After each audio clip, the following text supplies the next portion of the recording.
Assalamualaikum warahmatullahi wabarakatuh.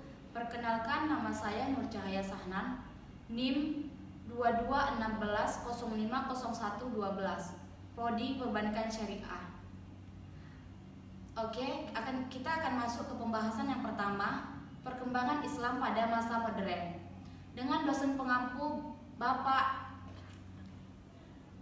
Trihadi. Oke, kita akan masuk ke pembahasan yang pertama. Perkembangan Islam pada masa modern. Islam telah ada sejak zaman kenabian.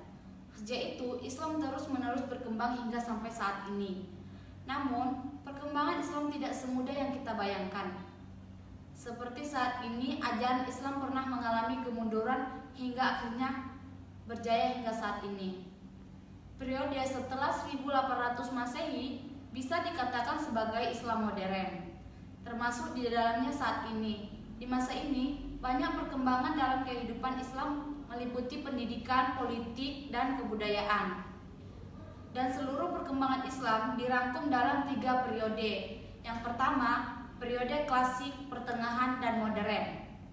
Yang dimaksud dengan periode klasik adalah Islam mengalami masa keemasan atau masa kejayaan. Yang kedua, periode pertengahan. Periode pertengahan ini dibagi menjadi 2 fase. Yang pertama, fase kemunduran. Yang dimaksud dengan fase kemunduran, zaman ini desentralisasikan dan desentralisasi semakin meningkat. Yang kedua, fase 3 kerajaan besar. Dimulai zaman kenabian negara, yaitu kerajaan Utsmanidi di negara Turki, kerajaan Safawi di Persia, dan kerajaan Muhaldi di India yang berjaya di bidang literatur dan arsitektur.